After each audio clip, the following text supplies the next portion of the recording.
Kronos came out of the underworld with the rest of the ancient gods. He was fuming because he couldn't find Zeus, who was hiding at the time, so he ordered the gods to tear down all the temples of Zeus and other Olympians and lay waste to its worshippers, as it was the end of Olympus.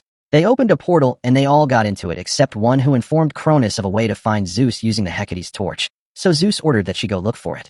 Meanwhile, the ancient gods had begun their rampage as they destroyed the temples and caused havoc to its worshippers. It was a terrific sight. Meanwhile, Hera spoke with Zeus, informing him that they will need Hades' bident to get him past the barrier and out of the underworld. She also told him of how they need to unite Olympians and take Kronos, but first of all, they need to forgive each other. Zeus had already forgiven her, but he wondered how she was able to forgive him. That's when she explained how she paid a visit to Zeus' mortal love in the Elysian fields, and after conversing with her, she was able to understand Zeus' plight. They were still speaking as Hera, using her bird's eye, spotted Kronos as he grabbed Persephone's soul and took her to the abyss. He knows Zeus was watching, but as Zeus wouldn't reveal himself, he tossed the soul into the abyss, but Hermes showed up at that moment and grabbed her and escaped the abyss. Kronos tried preventing them from escaping, but Hermes was so determined to save her as he dodged all Kronos' attacks and fled the scene. Kronos was enraged as he promised to find them. Hermes brought the soul of Persephone to her mother Demeter, who was happy to see her daughter, and in repayment, she gave him an antidote to the poison she spread earlier and also gave him more to give to the other gods. Seraphim and heron were on their way as they saw the havoc on the temples caused by the ancient gods. They landed as Seraphim broke it to him that all gods are the same. Whoever is in power destroys the old temples and erect their own. They also talked about how their powers sometimes control them and how it has to take an enormous amount of will to control their powers. They were still looking for the necklace of Harmonia as they arrived at the Myad encampment. Meanwhile, Hera arrived as it was the burial of Ares and Hephaestus. She was so emotional because they had died an immortal death and were never going to be seen again, so she stated that they need to be honored so that they will live in their hearts. Hera was given a gift by one of the gods from Hephaestus. It was a prosthetic arm. Meanwhile, Heron and Seraphim were moving through the encampment when they got ambushed. Seraphim ordered that they reveal themselves. That's when one of the Keres burst out. It turns out it was the Keres Heron spared a while ago to relay a warning to the others, but they never heed to it because they now serve Kronos. She opened a portal as Typhon came out and attacked them. It was extremely intense because they were ambushed by the Keres and also had to deal with Typhon. They tried fending off his attacks and at the same time saving one another. Together they were able to join their powers and deliver a power blow to Typhon and hurt him, but to their greatest shock, his wounds healed immediately, so they had no choice but to run and hide.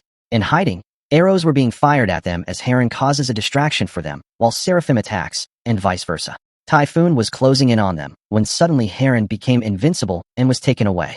Well, it turns out his friends rescued him using an invincibility cloak from Athena. Heron couldn't leave Seraphim behind, and just as Typhon was about to finish him off, Heron covered him with the invincibility cloak, and they were out of sight.